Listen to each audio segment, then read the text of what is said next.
So, good morning, class. Today we will start with activity 4. Take a deep breath and hold it for a little while. Feel your chest bones and back bones by gently pressing the middle of the chest and back at the same time. Count as many ribs bones of the chest as possible. Observe figure 8.10 carefully and compare with what you feel of your chest bones. We see that the ribs are curiously bent. They join the chest bone and the backbone together to form a box. This is called the rib cage. There are 12 ribs on each side of the chest. Some important internal parts of our body lie protected inside this cage. Ask some friends to touch their toes without bending their knees. Starting from neck, move your fingers towards on the back of your friend. What you feel is the backbone. If it is made up of many small bones called vertebrae. The backbone consists of 33 vertebrae. The rib cage is joined to these bones. If bones was made up of only one long chain, will your friend be able to bend? Make your friend stand with both hands pressed to the wall and ask her to push the wall. Do you notice the two bones on the back are prominent where the shoulders are? They are called the shoulder bones. Observe the figure 8.13 carefully. This structure is made up of pelvic bones. They enclose the portion of your body below the stomach. This is the part you sit on it. The skull is made up of many bones joined together. See 8.14. It encloses and protects the very important part of the body called the brain. We discussed many bones and the joints of our skeleton. There are some additional parts of the skeleton that are not as hard as the bones and which can be bent. These are called cartilage. Feel your ear. Do you find any hard bone parts that can be bent? Example, figure 8.15. There do not seem to be any bones here, isn't it? Do you notice anything different between the earlobe and the portion about it as you press them between your fingers? Do you feel something in the upper part of the ear that is not as soft as the earlobe but not as hard as the bone, isn't it? This is the cartilage. Cartilage is also found in the joints of the body. You have seen that our skeleton is made up of many bones joined and cartilage. You could feel, bend and move many of them. Draw a neat figure of the skeleton in your notebook. अभी देखो, आप जब सांस लोगे ना,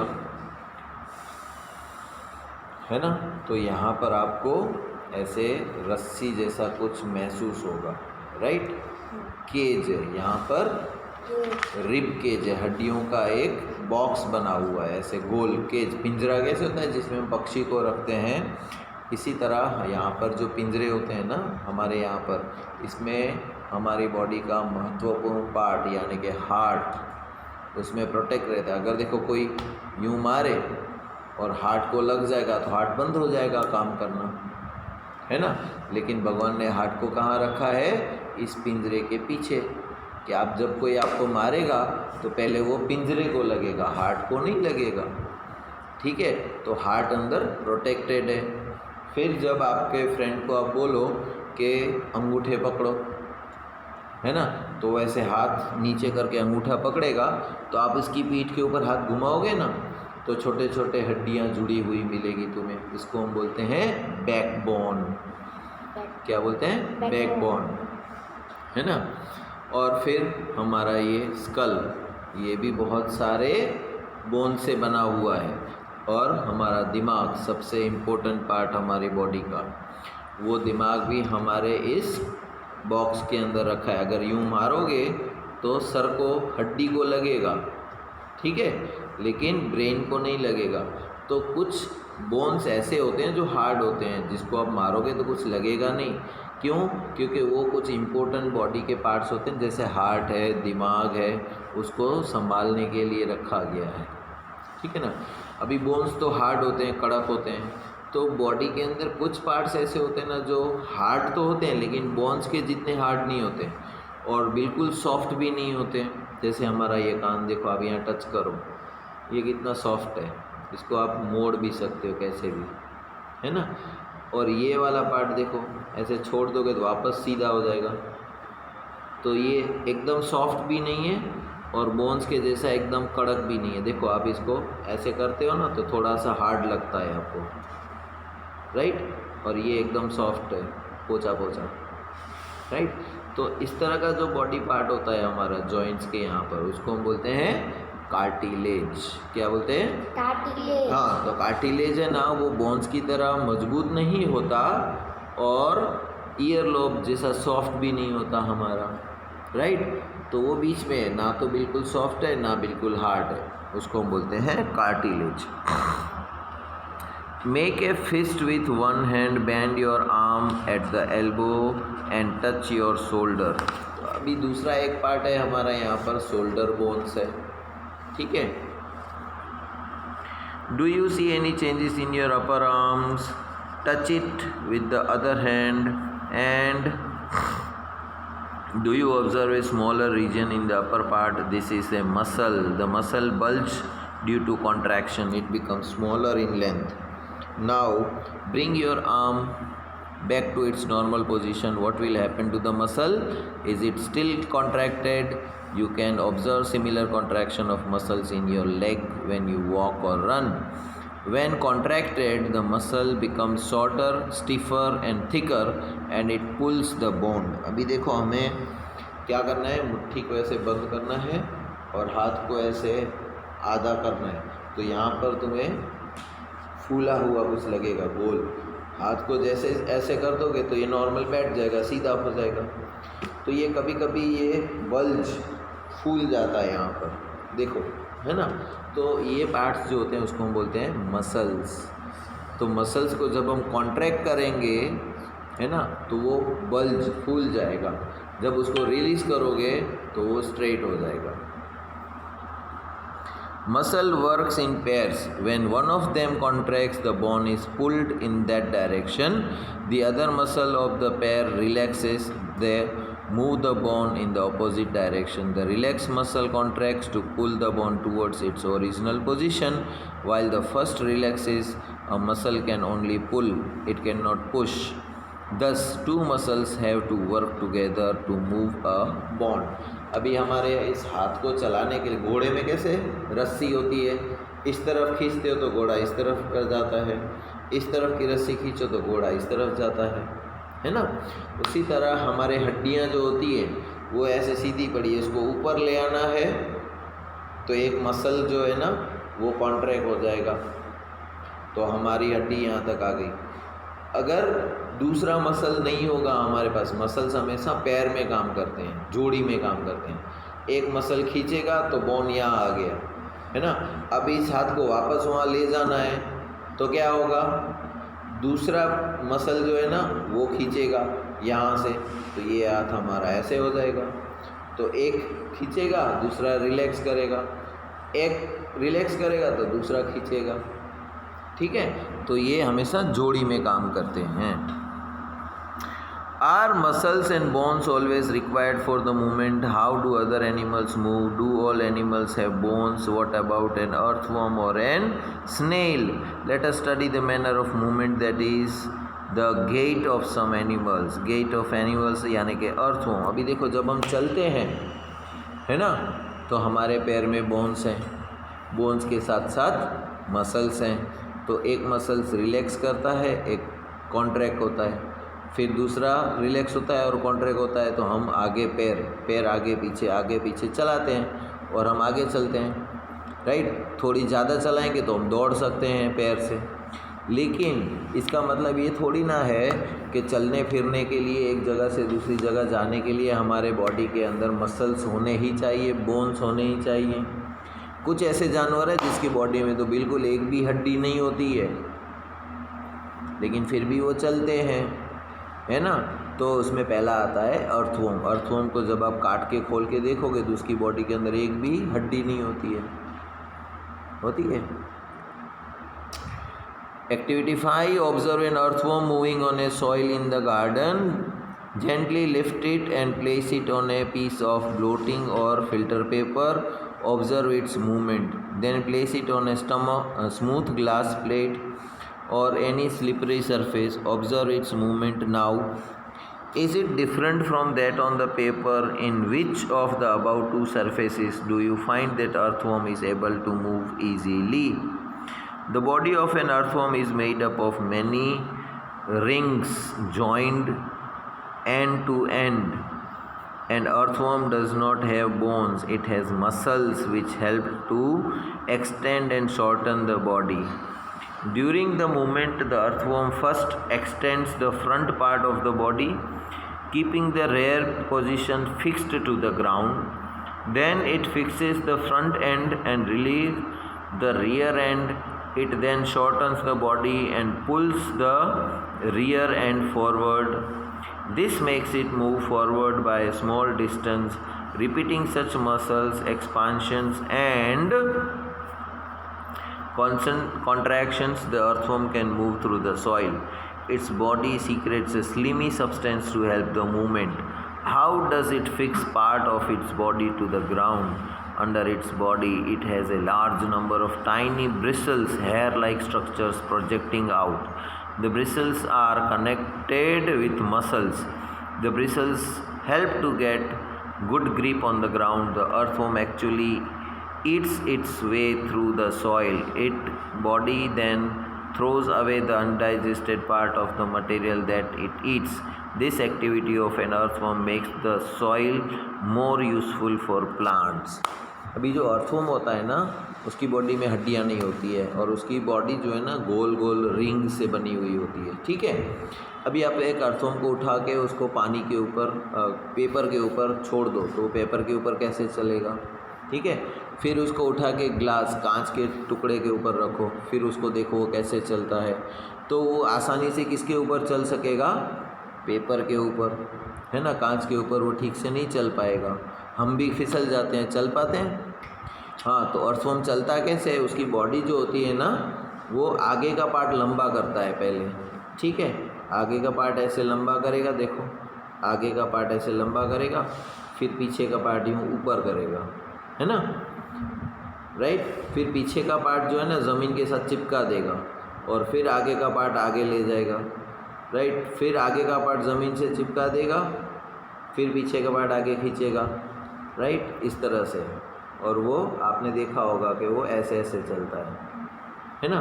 जैसे ही वो आगे चलता है तो उसकी बीच में से बॉडी ऊपर होती है, फिर आगे का पार्ट आगे जाता है, फिर बॉडी ऊपर होती है, फिर आगे का पार्ट आगे जाता है, फिर ऊपर होती है, फिर आगे, तो ऐसे ऐसे करते करते वो आगे जाता रहता है। और जब भी अर्थवर्म आगे जाता है ना तो वो मिट्टी खाता जाता है, मिट्टी में से उसको खुराक मिलती है, तो चलते चलते ही वो खाना खा लेता है और जो अनडाइजेस्टेड फूड होता है वो बाहर छोड़ता जाता है अपनी बॉडी में से, और उसकी अनडाइजेस्टेड पार्ट जो मिट्टी में जाती है वो ज़मीन को और भी फलद्रुप बना देती है। तो उसमें कुछ आप उगाओगे ना तो प्लांट जल्दी उग जाएगा। तो स्नेल जो होता है ना वो फार्मर्स का फ्रेंड होता है, राइट, क्योंकि वो मिट्टी को इतनी अच्छी बना देता है कि उसके कोई भी पौधा डालोगे तो जल्दी उग जाएगा, है ना। उसी तरह स्नेल की बात करें हम लोग, observe the snail in your garden or in the field. Have you seen the rounded structure it carries on its back? This is called the shell and it is the outer skeleton of the snail, but is not made up of bone. The sail is single unit and does not help in moving from place to place. It has to be dragged along. Place the snail on a glass plate and watch it. When it starts moving carefully, lift the glass plate along with the snail over your head. Observe its movement from beneath. A thick structure and the head of the snail may come out of an opening in the cell. The thick structure is its foot, made of strong muscles. Now carefully tilt the glass plate. The wavy motion of the foot can be seen is the movement of the snail slow or fast compared to an earthworm. अभी देखो जैसे snail है ना, उसको आप देखोगे उसकी body के ऊपर एक हार्ड कवरिंग होती है, लेकिन वो बोन से बनी हुई नहीं होती है। उसको आप एक कांच के टुकड़े के ऊपर रखो और यूँ टुकड़ा ऊपर करके देखो तो उसका पैर जो है ना वो कैसे मूवमेंट करता है वो आपको देखने को मिलेगा। उसके अंदर भी बोन्स नहीं है, सिर्फ मसल्स से ही वो काम लेता है अपना। उसी तरह कॉकरोच की बात करें, कॉकरोच से तो आप डर जाते होंगे। मैं अब नहीं डरता। आप डरते हो? नहीं डरते, ठीक है। वरना कुछ लोग कॉकरोच को देखते ही चिल्लाने लगते हैं। Observe a cockroach figure 8.20। Cockroaches walk and climb as well as fly in there. Cockroach क्या कर सकता है? चल भी सकता है और उड़ भी सकता है थोड़ा सा, है ना। They have 3 pairs of legs. उनके टोटल 6 पैर होते हैं, right. This help in walking. The body is covered with a hard outer cover skeleton. This outer skeleton is made up of number of plates joined together and that permits the movement. There are 2 pairs of wings attached to the body behind the head. The cockroach have distinct muscles. Those near the legs move the legs for walking. The body muscles move the wings when the cockroach flies. फिर birds की बात करें तो birds fly in air and walk on the ground. पक्षी भी क्या करते हैं? ज़मीन के ऊपर चलते और हवा में उड़ते हैं। Some birds like ducks and swans also swim in water. कुछ बर्ड्स ही पानी के ऊपर स्विमिंग भी कर सकते हैं, सभी बर्ड स्विमिंग नहीं कर सकते। वैसे कुछ बर्ड्स पानी के अंदर तैर सकते हैं। डक है, फिर स्वान है। The birds can fly because their bodies are well suited for flying.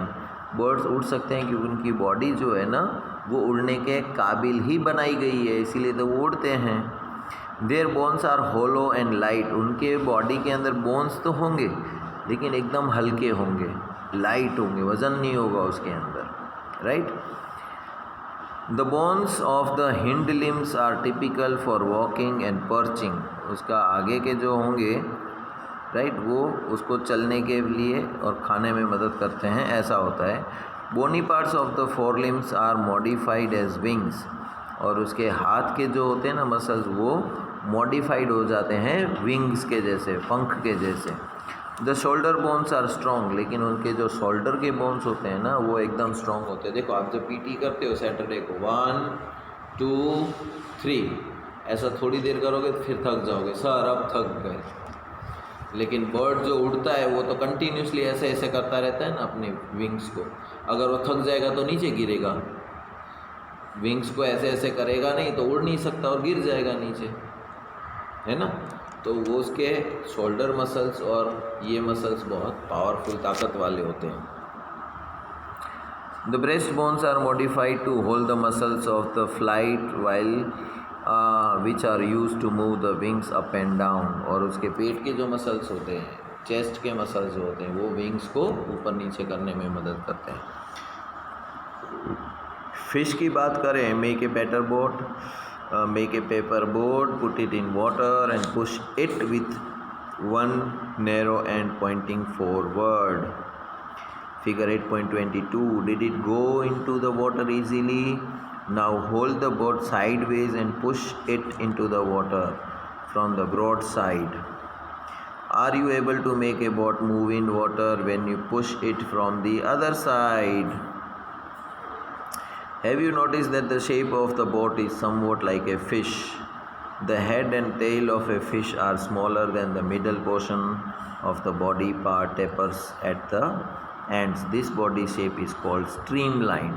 अभी देखो हमने जब कांच पेपर की एक बोट बनाते हैं तो उसका आगे का हिस्सा नुकीला होता है, पीछे का हिस्सा भी अणी वाला होता है नुकीला, और बीच में जो है वो ऐसा फैला हुआ होता है। ऐसे होती है ना बोट इस तरह की। तो पानी में अगर ऐसे धक्का दोगे तो ये आगे नोक वाला पॉइंट जो है ना वो पानी को चीरता हुआ आगे चला जाएगा, ठीक है। लेकिन बोट को आप अभी ऐसे साइड में पकड़ो और आगे धक्का दो तो चलेगी नहीं चलेगी, राइट। तो बोट का जो शेप है ना वो मछली के जैसा ही होता है, आगे का हिस्सा और पीछे का हिस्सा ऐसा होता है, बीच में फैला हुआ होता है, राइट। इस तरह का जो स्ट्रक्चर होता है उसको हम बोलते हैं स्ट्रीमलाइन्ड। The shape is such that water can flow around it easily and allow the fish to move in water. The skeleton of the fish is covered with strong muscles.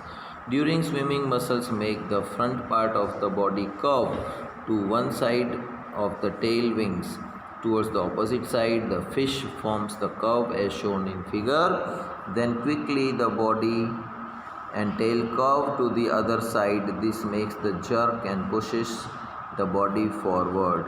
अभी देखो यहाँ पर फिश की जो है ना मूवमेंट, उसकी पूँछ जो होती है ना वो एक इस तरफ मूव होती है, फिर कभी यूँ होती है, फिर यूँ होती है, फिर यूँ होती है, ऐसे ऐसे वो करती है, इसीलिए वो आगे आगे पानी में जा पाती है, ठीक है।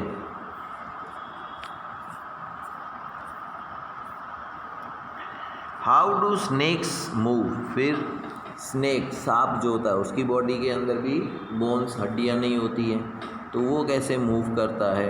आपने तो सांप को देखा होगा, उसका मुंह ऐसा गोल सिलेंडर जैसा होता है ना।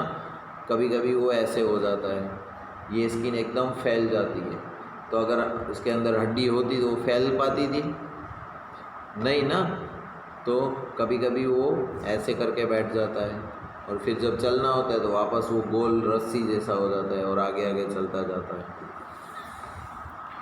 Have you seen a snake slither? Does it move straight? Snakes have a long backbone. They have many thin muscles. They are connected to each other even though they are far from one another. Muscles also interconnect the backbone, ribs and skin.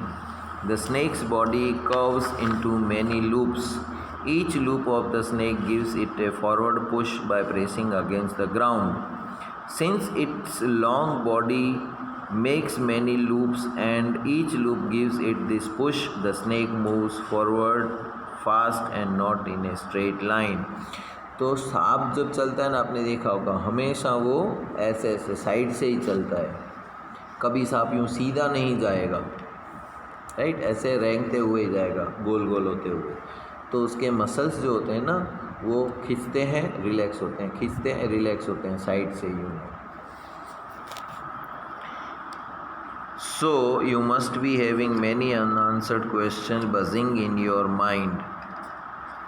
The ancient Greek philosopher Aristotle in his book Gates of Animals asked himself these questions.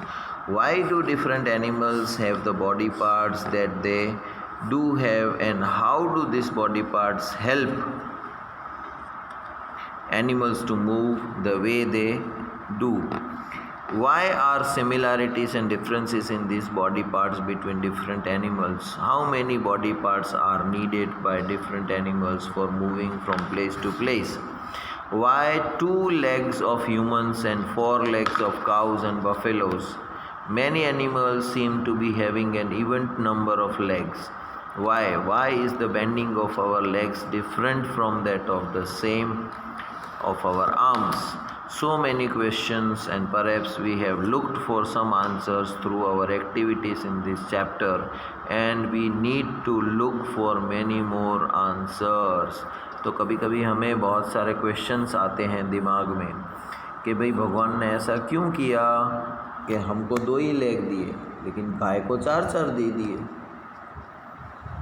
Right. और snail जो होती है, gutter जो होती है ना, उसके कितने सारे पैर होते हैं सेंटीपेड के।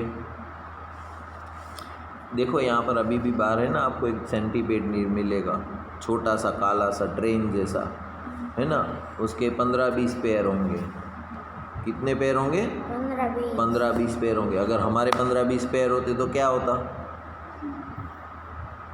कितना फास्ट चल पाते हम, है ना, फ़ायदा होता ना। लेकिन नुकसान क्या होती? भगवान ने अगर हमको 15-20 पैर दिए होते तो फ़ायदा होता कि हम लोग तेज़ चल सकते थे, थकते नहीं थे, है ना, गाड़ी की ने फिर ज़रूरत नहीं पड़ती। बहुत सारे पैर होते हैं ना तो आराम से चलते हैं, थकते नहीं। हम थक क्यों जाते हैं? सिर्फ 2 ही पैर हैं हमारे पास, इसीलिए थक जाते हैं चलते चलते। तो अगर भगवान ने 15-20 पैर दिए होते, गाय की तरह 4 पैर भी दिए होते तो ज़्यादा चल सकते थे। घोड़ा देखो कितना फास्ट दौड़ता है। इंसान में और घोड़े में दौड़ा तो कौन जीतेगा? घोड़ा, है ना। चीता भी कितना फास्ट दौड़ता है, हिरन भी कितना फास्ट दौड़ता है। क्यों? क्योंकि उसके 4 पैर हैं। हिरन तो दौड़ता नहीं, उछलता है। हाँ, हमारे तो सिर्फ 2 ही पैर हैं, है ना। तो भगवान ने अगर हमको सेंटीपेड की तरह 10, 15, 20 पैर दे दिए होते तो कितना फ़ायदा होता। लेकिन एक नुकसान भी होता। क्या होता बोलो?